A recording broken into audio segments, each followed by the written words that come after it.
Who else loves that song? Welcome to the Edge of Greatness, episode 462. Hyperflow Thursday is today.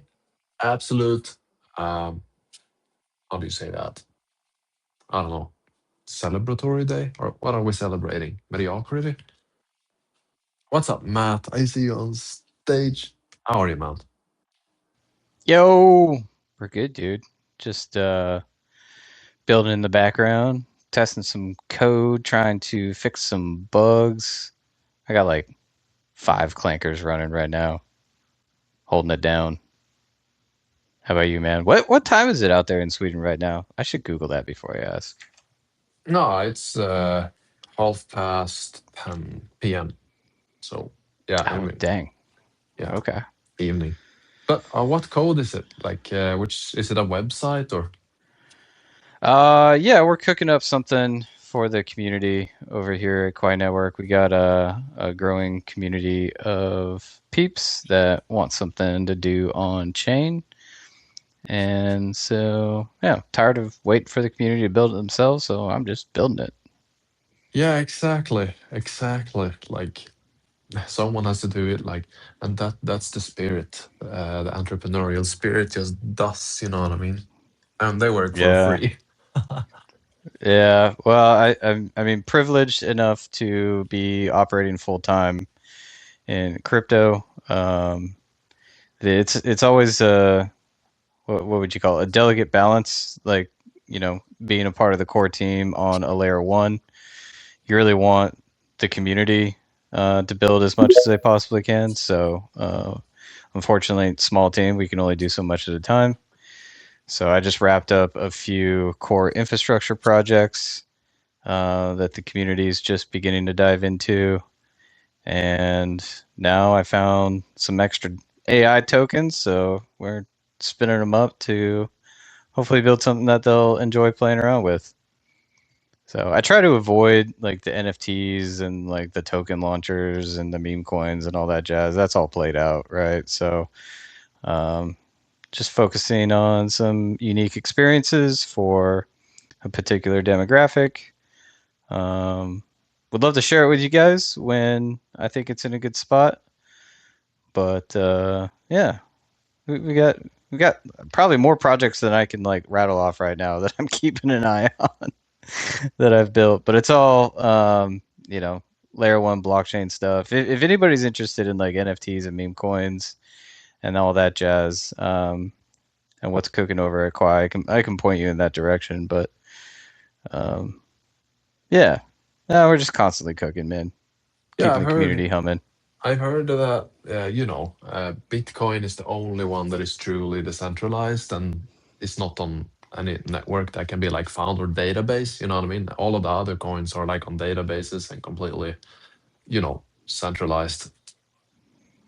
Yeah, oh man, we could talk about that forever, right? I've if if you've been on Solana long enough, you might be aware of a guy named Justin Bonds, who's really hot on this topic specifically. So the Quai founders, the Gigabrains, like to go back and forth with him on what decentralization really means. I'll say this: like Justin Bonds is an OG. He's been around forever. I respect everything that guy has to say. He's got a lot of really valid points. I think his take is using metrics or the best metrics we possibly can have to measure decentralization. He likes to point at something called the Nakamoto coefficient. And when you look at Bitcoin, if it was truly decentralized, BIP 110 might have had a shot. But the truth is, the nodes that have hash rate produce the blocks and decide the future of a proof of work network.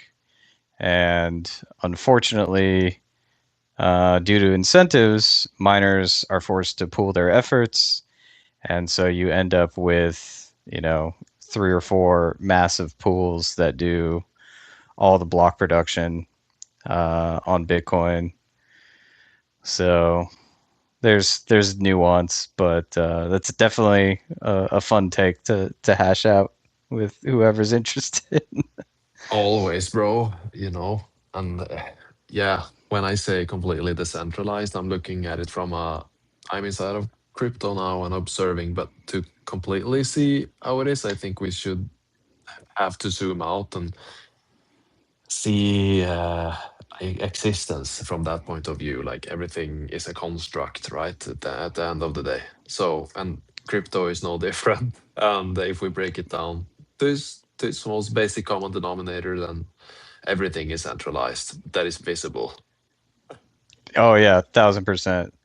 So Justin Bonds uses Nakamoto coefficient, and he often says, Solana is probably the most decentralized based on that metric, with a Nakamoto coefficient of I think 12, which means that there's basically like 12 staking pools that are producing all the blocks.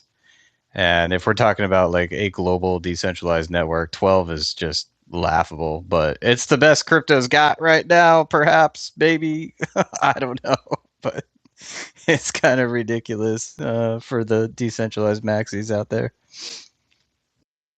Yeah, man, completely. I just listened to a podcast about this and I sent it to my subs.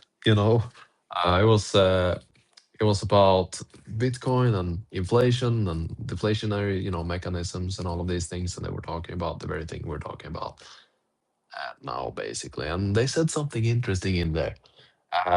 The thing that I would usually describe as hell, they said the exact same thing. And I was like, whoa, that guy is on the same wavelength as me when it comes to this. And he mentioned that uh, inflation has to lead to like environmental change. Everything has to always burn inside of an inflationary system, which is the system we're in now, and it has to constantly print more money and grow things and burn. Like it's hell, literally. And when is Earth gonna disappear because of this? Like it's gonna burn up, eventually. Not gonna be anything left. Yeah, man. The inflationary system that we're in is super unique. Um, I'd probably agree with a lot of that podcast and what they're saying. I think most people are attracted to Bitcoin, at least initially back in the old days, to just beginning to understand this concept of sound money and why printed money and fiat is absolutely terrible. There was a tweet circulating around a while ago, basically saying like fiat, the lifespan of fiat on average is like 27 years. So the US dollar is like way beyond that at this point, and it's just been constantly propped up. So like when it ends without any additional change and like opportunity or options to opt out, it's going to be absolutely terrible. The interesting thing that I've been thinking about recently with this, right? Because sound money's great. Like it sounds great. It makes perfect sense. Historically, all the sound money that we've ever had has like failed to scale with the economy. Gold is probably the best example. It's difficult to transport. It's difficult to secure. It's not as easily divisible as something like Bitcoin, which has similar properties. So Bitcoin was like a huge improvement on gold as a better form of sound money.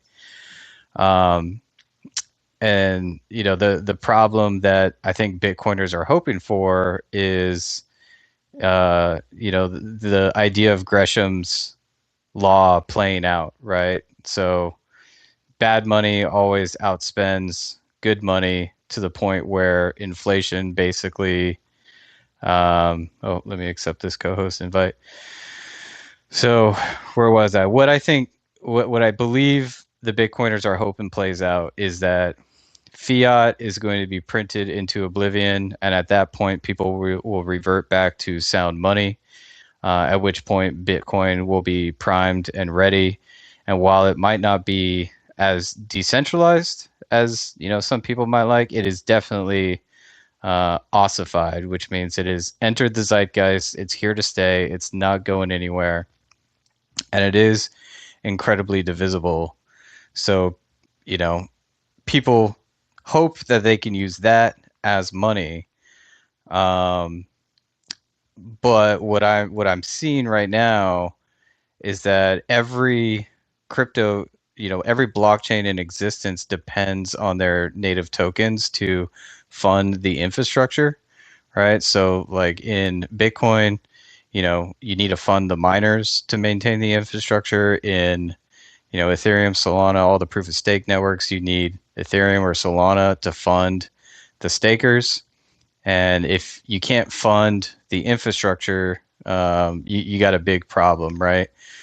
And so if we just look at Bitcoin and what Justin Bonds has speculated will happen, what a lot of people agree with is that when the block subsidy runs out, there won't be enough transaction fees to actually sustain mining. Now, the way that'll probably actually play out is, you'll lose a lot of miners because there aren't enough transaction fees, or the transaction fees themselves will skyrocket because there's just not enough block space. And so you'll only get like a select few individuals or organizations that'll be able to afford those transactions and settle on Bitcoin. And so what you end up with is printed Bitcoin, right? You end up with like a fiat version of Bitcoin that everybody actually transacts in, and then the big banks that like own all the bags will be able to like afford to settle on chain. And at that point, like you just see this whole system playing out like it always has been, in previous history, right? It's Like just a the banks will collude.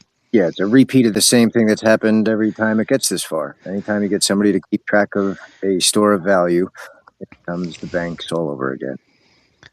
Yeah, well, it's always been like a failure to scale, right? So like gold failed to scale, so the banks had to print receipts on gold, and then they get greedy, so they overprint. Like you're already seeing this with MSTR and Michael Saylor; they're printing receipts on Bitcoin, Fuck and Michael they're getting Saylor. greedy with that, right? Yeah, fuck that. So there's you need velocity in the economy. You need a money that can actually move at scale. You mean Solana? And so, We have it already. what's that? Did you mean Solana? We have it already, and we can print Well, it out as so much as you so want. It's just another fiat, so only better. uh Isn't that now also a correct. scam?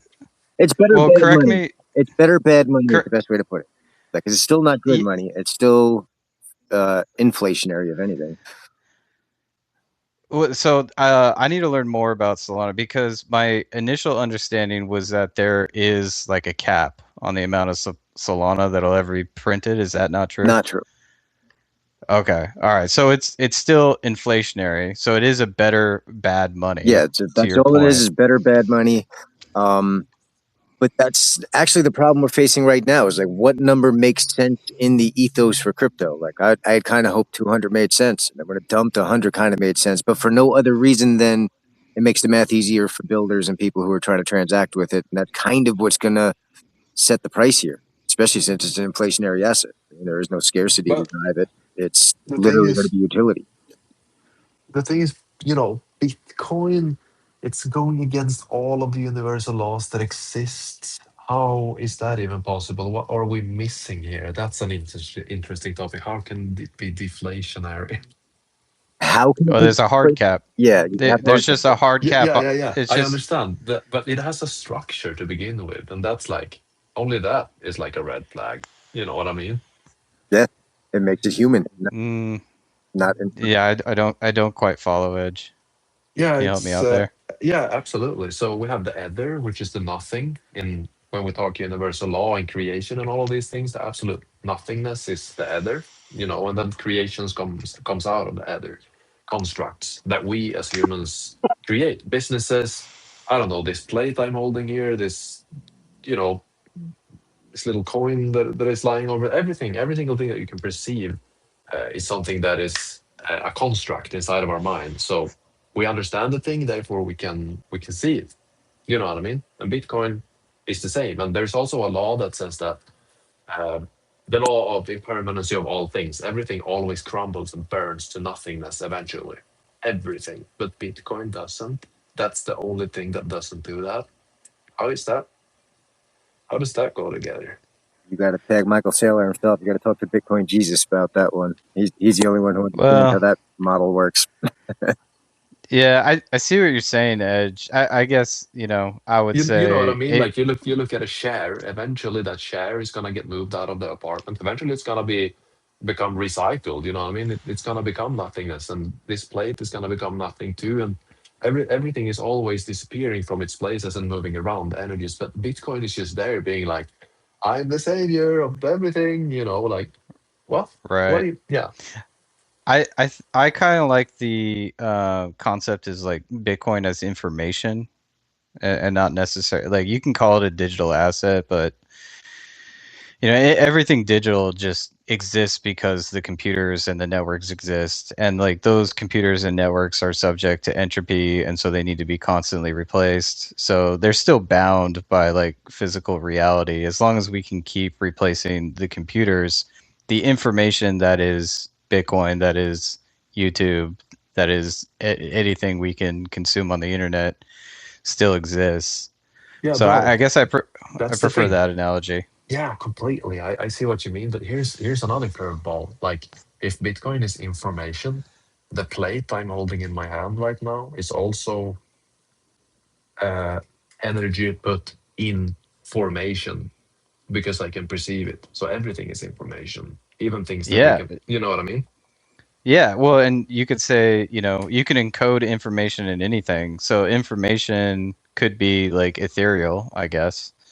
Um, and then it gets encoded into physical reality. And just like, how are you interpreting this information? Do you see a rock? Do you see ceramic? Or do you see a cup that can hold water?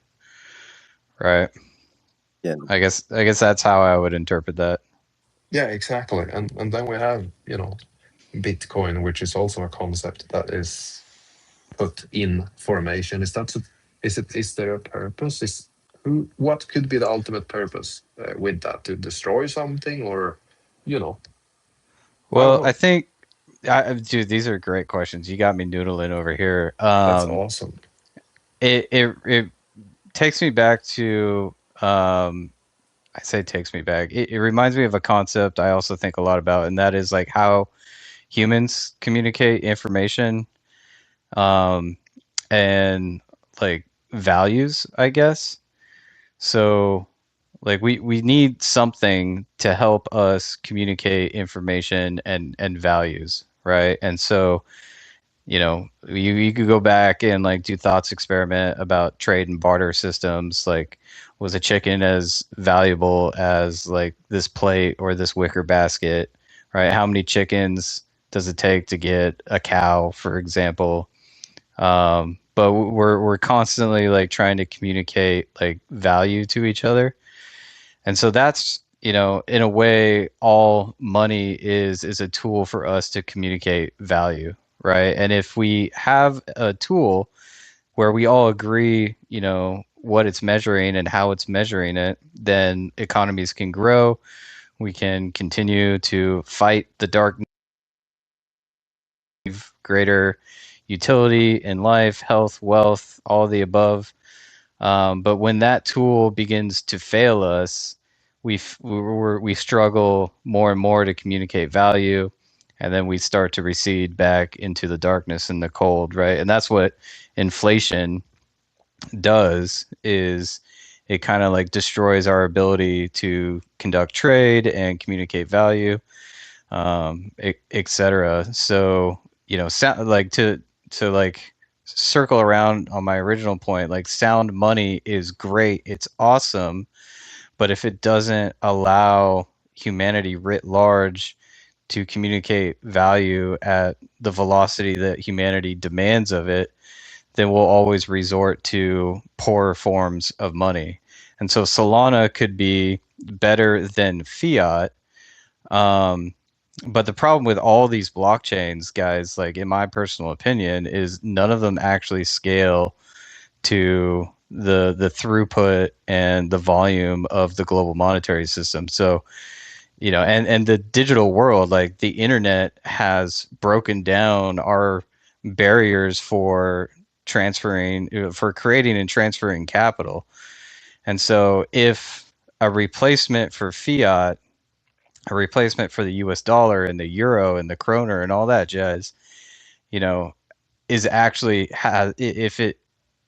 if we need it to have a shot in hell at replacing these things, like it has to provide just as much utility, if not more, than what we have today. Otherwise, we're constantly going to be in this cycle of corrupted central issuers. And we see how this game plays out, like especially today, right? Like if you want to coordinate as much capital as possible, like you need to get people in the room and agreeing to your agenda.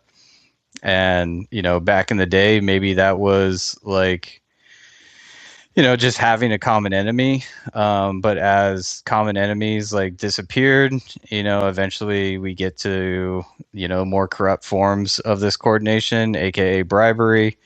And where that ends up is fucking Epstein Island.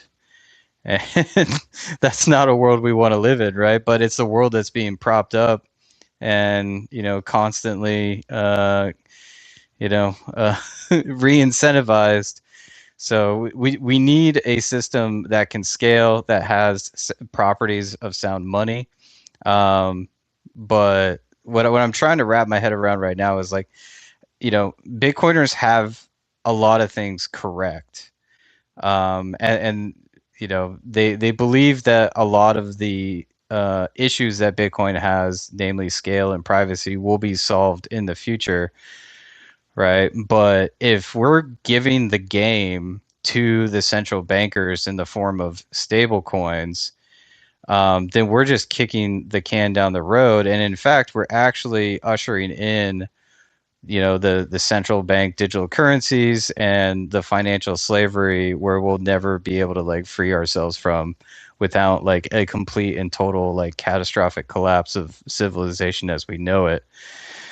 So last statement here, if we can solve for this and provide a worse money that's better than fiat, baked in a truly decentralized system that can scale, then save in your Bitcoin and spend in that and be free from this fiat fucking circle jerk that we've been on since the dawn of time. And let's all transcend out of fucking fiat. Fuck fiat. All in there. Part of my language. No, that's perfect, bro. Fuck fiat, and we can see having money, or having value, or saving like paper. Saving money is like betting on the fiat, and also being long on the fiat, which is going down in value, which is so dumb, very stupid. But for people that don't know this, they don't know this, they don't know better and stuff. But for those that do choose to gain the knowledge and understanding of what Bitcoin, actually is and what we think it is, like no one actually really 100% knows, but it's a game of probability still, right? And the entirety of the universe is a game of probabilities. And if we look at Bitcoin and what we currently know right now, it's most definitely, and it's going up in value, it's deflationary. Like, why wouldn't people save in Bitcoin instead of fake paper IOUs? Yeah. I mean, in this world, probably for like the last 3 or 4 generations, I think anybody who's taken an economics 101 class has been told like, don't save in dollars, don't save in fiat, like put that money into an investment yielding savings account, money market, CD. Now like those are trash, so now you're forced to speculate on the market, right? Go buy stocks, go buy a mutual fund, right? So like it's already ingrained in us, I think, at this point, that nobody should be saving in US dollars. So I mean, that's an easy leap, right? Save in Bitcoin, save in sound money. You see people buying gold. Gold prices and silver prices have been going up recently. But if we don't solve, like Satoshi wrote, peer-to-peer electronic cash system. The keyword there is cash, not gold, cash, right? We need people to actually spend this stuff if they want to escape. And so, you know, I got high hopes because I think it's our only way out, especially with the, you know, adoption of AI creating this, you know, ridiculous asymmetry across the world of, you know, the haves and the have-nots. Um, you know, if we fail to be able to like communicate value in something that's incorruptible, then like it's game over. The good news is, um, you know, AI should be able to like help us design our way out of this sooner rather than later. I don't think AI is gonna achieve like super intelligence anytime soon, based on what I'm currently seeing. Yeah, same. That's my instinct as well. That AI really, the thing that is pumping up people's beliefs in AI being supernatural or whatever is definitely a thing that partakes in people believing that. I think is the numbers in the stock market and all of these things, and that's because they're printing money. That's not because AI is becoming better. You know, they're pumping the money into these things, which is, you know, the price determines the story as well, right? You know what I mean? The narrative is being written with, like, they see the numbers and then they feel better, obviously, and they talk better about it. And they're like, oh, AI is going to the moon. You know, it must be better now, for lack of better understandings and stuff. But what if Bitcoin is like supposed to be grown into and with the new people that is getting born and stuff, and not the people that is actually behind now? Except those that choose to catch up, you know. I mean, I think it is already, right? Again, like so maybe I'm not highlighting this very well. It's the problem of like always having bad money in the system, right? When you have an asset that's deflationary, nobody's really incentivized to spend it, right? Like if I take a deflationary asset, right, like Bitcoin or gold, and I spend it, I'm taking a short position on that asset. I'm saying this asset will never be worth more than the coffee I've used to buy it, right?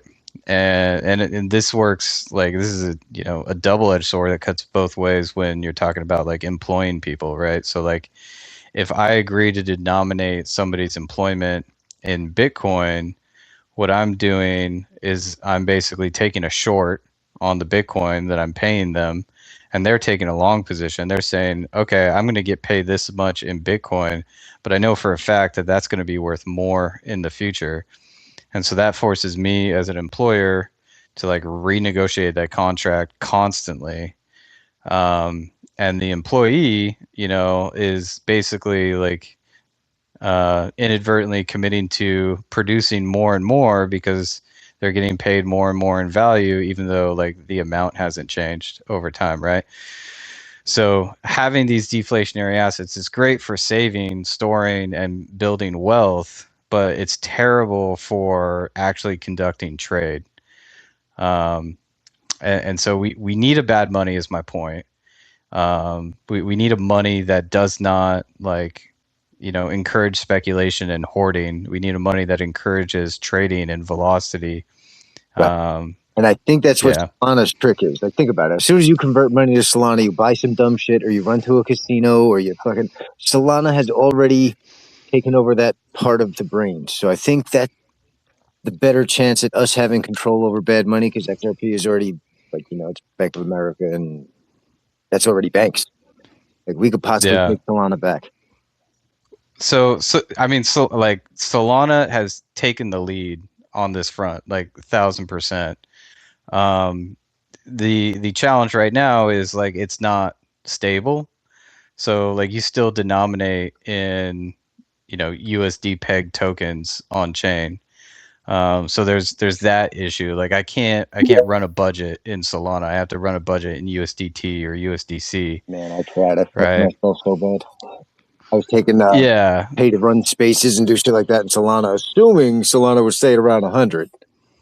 Then it hit 200. Yeah. Good. Then it dropped down to, what is it now? 60 something. Whatever it is fucking retarded right now. It needs to be back at 100. Right. But that's So bad so money you're that calls it that. you're still pegging to the US dollar, right? So you're still supporting fiat, and that's only because like Well, across the the goal world. is not to. The goal, like I can buy shit where I am in Solana. I try to buy as much. Everything I try to do in Solana. I try to treat it as one soul. The problem is on the off ramp side, it's obviously treated as fiat, but I try not to treat it as that as I'm transacting here. Dude, this is beautiful, man. Because I meet so many people like you, Doc, in the Bitcoin space, Yeah. who want to use Bitcoin as money. Like I don't meet Solana people who want to use Solana as money. So that like Roasted. tip of the hat to But Bitcoin tip of the hat to you, man. appreciate it. I'm really trying. Like that's my goal. I got the there's a Solana building in New York. So like if I get enough presence here on X, bro, let me sit down with some of those guys. Let me have some conversation. Right, Figure how we can change some shit. I know some weed places that would love to be taking Solana right now, but we got to get that number up to one Sol equals $100 because that's easier math for people to transact on. And most of these people won't want to off ramp necessarily either because they're kind of crypto idiots too. And I don't know, but it would at least get right, in the ethos that one Sol does X amount of business in the cannabis world or in the crypto world, depending on which places you can get people to actually transact in real life with it. But I don't know. right. We got to get presents first. I'll be there at I the MIC. We'll see who we can get in touch with to make some shit happen. But I got ideas. right. So I'll just say this. I just got invited to a private Discord that Justin Bond is running, and the quiet team will be at Common Sense in Amsterdam. So I'm trying to like set up a Hell yeah, jump on chat that. with that guy. Yeah, he's definitely huge in the Solana space. We need more cypherpunks in crypto writ large. We need more people And who read so the like fucking Cyberpunk Manifesto. Like, find some people who actually know right, why this shit started. Like, there's a lot of us out here who are out right, here for completely different reasons than you would think. right, exactly. So like all right, so that is like super admirable, and like you're absolutely right. Like if Solana had some stability, people could actually use it as money. There's still two problems that I think we need to solve, and like one is the privacy piece, Yeah, right? Like that if you're of all your transactions are like completely transparent, right? Nobody's going to run a business and settle in that token. Like the coffee shop next to your coffee shop will be able to see like all your customers and like all your vendors and how much money you won't be able to run a competitive business. um, the other problem with Solana, yeah, and this is just like maybe it's my maxi take, but proof of stake is not a fair system. Like the rich get richer, right? And there's everybody else has to. kind of like a proof of stake, proof of history thing they do. It's a little bit different, but you're right. That I think you could definitely position yourself in ways that are not technically decentralized in spirit. Well, and so like this is one of the reasons that like Bitcoiners like and people in the proof of work world like refuse to even try it out is because like they're baked in the belief that the issuance of the token has to be equal opportunity for all. Like as long as you have hash rate, you can come on board. And like the hash rate market is separate and competitive. But in proof of stake, you can buy your way in basically and like just own the network. Now, Justin Bonds has a great argument that, in order to do that, it's stupid expensive. Nobody will do that. And it's the same argument for Bitcoin, right? Like you could buy the hash rate. Now there's a little more to it than that on proof of work versus proof of stake, but economic like capital being able to attack a network, censor transactions, or print all the money for yourself, like I'll just set that aside because the cost is so high it's not even worth talking about. The last thing that I want to see is I want to see global scalability without those central issuers, right? So now I don't have the exact numbers. I should probably look them up, but nobody's really achieved global scalability on blockchains to date. Like Quai has its architecture that's yet to be tested. Um, We ran like test nets and stuff like that. So like we have our theory on like how we could do it. I'm a firm believer in that theory, but like fully transparent, like it's never been done before, right? So we've yet to see it actually play out. And if you go and you look at like DeFi Llama and see like what transaction throughputs like people are actually getting on chain, I think Tron is number one right now, and that's a really high number, but it's nowhere near like the size of like the number of transactions a state does in a single day, right? So we have a long way to go in terms of scalability. We need privacy, and ideally, the issuers are you can't buy your way into that system and just like it's anybody with hash rate. If you got a brain and the ability to like put it to work, um, that those are just my takes. But Solana is way in the lead right now in terms of utility, adoption, speed,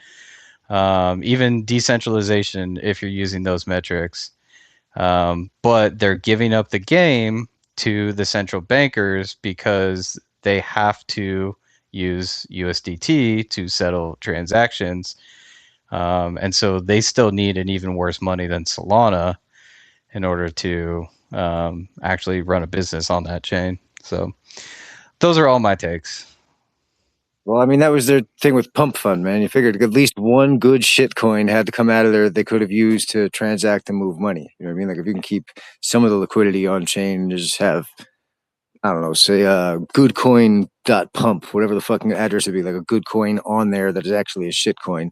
Because you need a layer on top of the solid layer regardless in order to give the original layer credibility, if anything.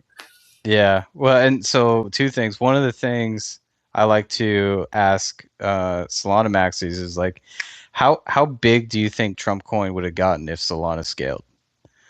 Right? Like Fuck. it would have These been. are the things that like ruin the chain. Like that's what I think that's what is stalling Solana from being taken serious. Well, it broke the chain, Bro, right? Like yeah, it sure there were did. It did. too many transactions, right? So there's that point. But I mean, in essence, that was kind of necessary too, because then you could see how much traffic it would really take to jam it up. Yes, absolutely, 1,000%. And if you're following along, I think something just dropped today about relayers on Solana. Now, I don't know a lot about this. I'm not familiar with relayers, but I guess they potentially ran into an issue, or they got close to running into an issue. So I guess the relayers are fairly centralized right now on Solana. So Justin is asking, like, would you count relayers in a Nakamoto coefficient metric? No, I I don't think have a take on that. we got about a dozen of them, and that's it. Fucking, Right, which on a global scale is kind of minimal, but it's right. still the amount of them that would have to go bad is still the best we have right now, guys. You're not feeling Yeah, no, you it got really is. So my second point is like this is the whole reason why Chi on Quiet Network was designed the way it was, because you need both that store of value, um, and you need something that has velocity. So the token with velocity pays the infrastructure, right? It generates those transaction fees that can sustain the infrastructure long term. It also has, I'll say, stable light characteristics. Now we're making some changes right now to expedite that and get that, actually proven out on chain sooner rather than later. But the whole concept was we need to be able to have um, stable purchasing power, so you can exit fiat, price goods and services, and depend on that value long term, so you can run a budget and yada yada yada. So yeah, that was the whole design point behind Chi, and then on top of that, you get privacy and hopefully global scalability, which is yet to be tested. So Yeah, man, completely. Thank you so much for letting us pick your brain, Matt. This has been an awesome conversation. And yeah, super valuable. Appreciate that a lot. Like co-host Matt today, bro. Let's go. Brother Doc, Casket, Stu, DJ Bird, B. Ruski and Numero One in the building as well. Thank you so much, guys, for being here today. The space or podcast, whatever. I think this will be a podcast episode if you guys are interested in having your voices on there. We can do a consenting later. Okay, thumbs up already. I That's awesome. consent. Cool. That's awesome. That was Matt, everyone. Let's go. But I had something I wanted to share first, and that is I was thinking a little bit when you guys were talking there, and inflation dilutes things, but we also have the inflationary thing. We know how that works. Everything dilutes all the time. Life kind of works that way also, right? Energy just multiplies all the time and becomes more and more and more, and the things behind it becomes like less significant if we think about it. If things become more, then one thing multiplies all the time. Through us humans, we create things, and things just evolve forward like that all the time, right? But then we also have the deflationary side of life. Could that be the energy input we put in as humans to create something valuable for the next generation? Could that be considered deflationary as well, even though our bodies goes to nothingness again? Our energy continues somewhere. Worms eats it, and we disappear. But we become something else. I think that's just my belief. I don't know about you guys, but that energy can't literally be removed from existence. Our energy, it just spreads out somehow, into thousands of worms, or we get burned maybe, but the energy is still in there, you know inside of this mass that we find ourselves in. Energy never leaves. Energy can neither be created nor destroyed. It can only be transformed, which is what is happening, which is thermodynamics, and it works in everything. So, what do you guys think about that deflationary mechanisms of life when we talk about humans? Is that the extra energy input we do every day to become better? That's a good way to look at it. I mean, I don't know. I mean, I know I that Oh everything man. everything is the same. Everything is the same when we boil down things to its most basic common denominators, and that's what I'm trying to do here. I just want to hear your guys. I don't know. Casket perhaps has some thoughts, or I Yeah. don't know. Um, 1 second. it didn't Okay. resonate as a non-truth when you said it, so I'm gonna have to deal with it until I come up with a better idea. So No, but just because I yeah, didn't like it doesn't mean it's not true. I do have to say I fully agree with Edge there. And yes, it is science, everybody. Everything is just atoms. And I had a very beautiful conversation with someone about this, and I started it off with the sentence, everything is the same. And I didn't know, like, that's just the first sentence I said. And I went on to explain how everything, I got this from Edge too. Shout out to Edge, the host today, for making me understand that a little bit better. It's transactions.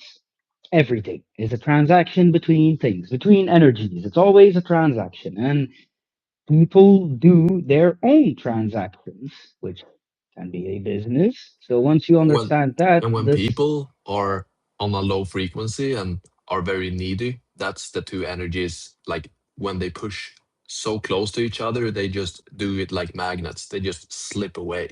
That's the energy like moving around. You know what I mean? That's God doing its work. Sorry, I had to say that. absolutely. And yeah, from that point, I kind of went on to explain you can see everything as everything. I use business as an example, but yeah, I mean, everything, the whole school system, that is also a person's idea. He created that idea and, he expanded on it. And he did a lot of transactions with energy in between him. And eventually, yeah, he made something new. And that was the school system. And now we have a bunch of people following it. But really, I came to the conclusion that just create, do the same as they did.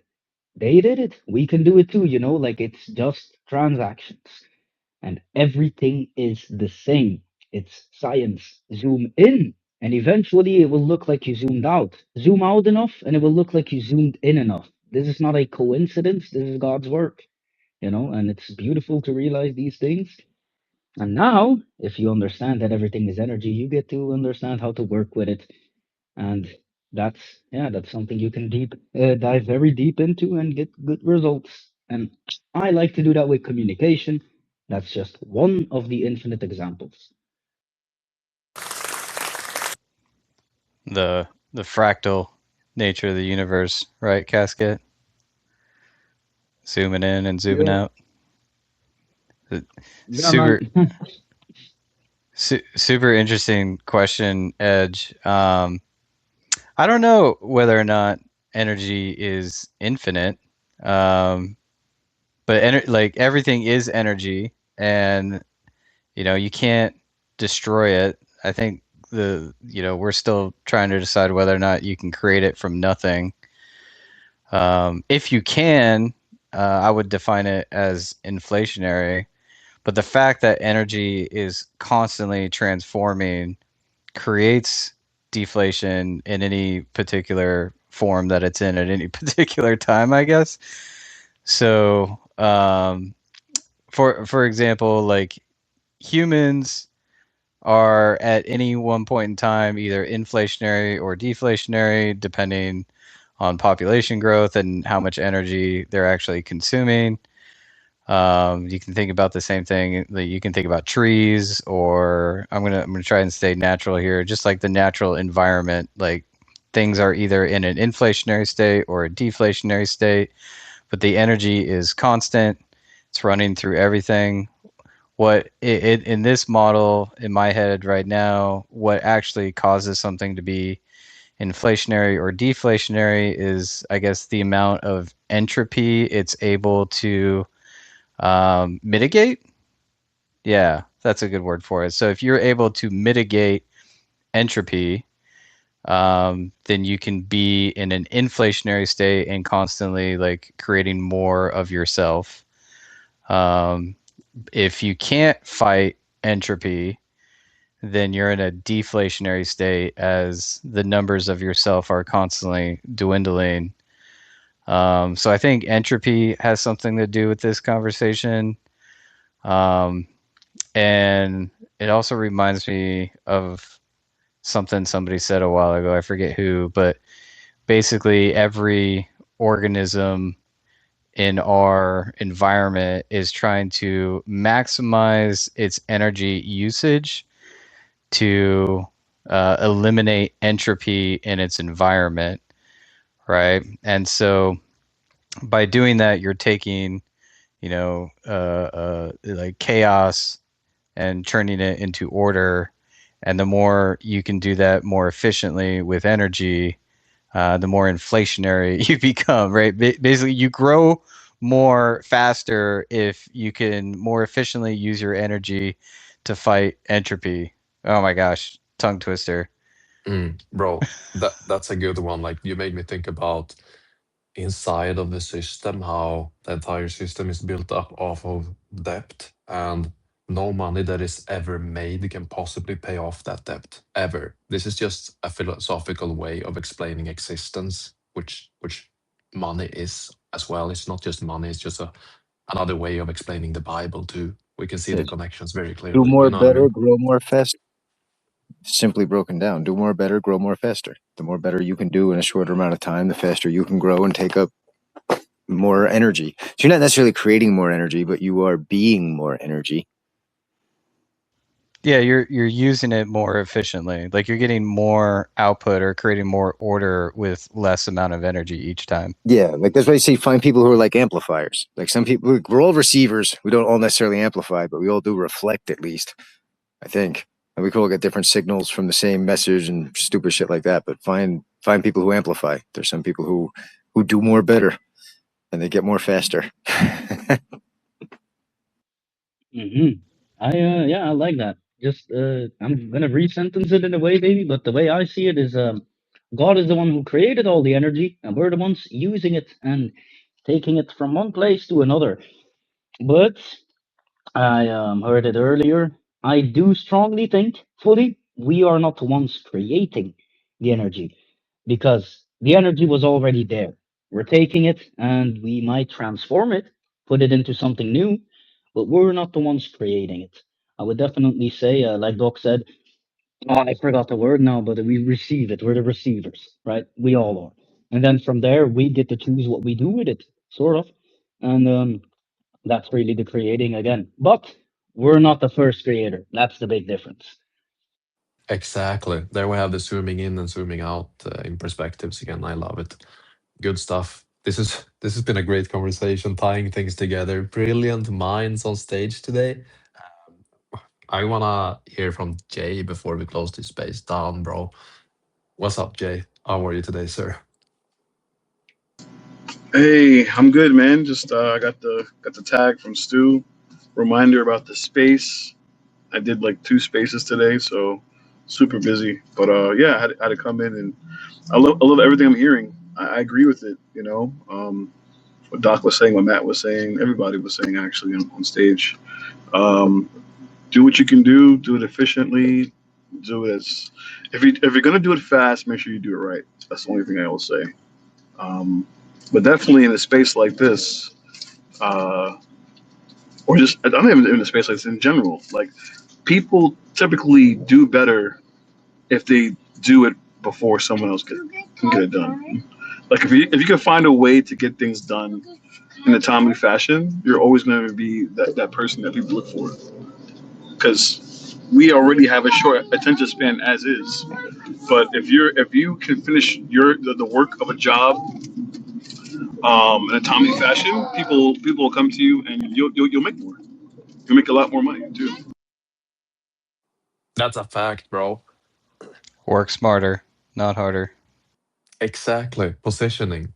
Yo, we guys are vibing. I completely understand all of these words. We're just explaining it in our own unique, different ways, and that's how we elevate together as a group. You know, collaborative endeavors, mastermind. And I'll add one more thing to that. People will pay top dollar uh, for people that are great at what they do. Like you can probably do the same thing that someone else can do here. Like no one's saying you can't do it, but you know sometimes it pays just to pay if you can afford to pay someone who's already a professional in their own right. So you can focus on what you were actually really meant to do, what your real talent is.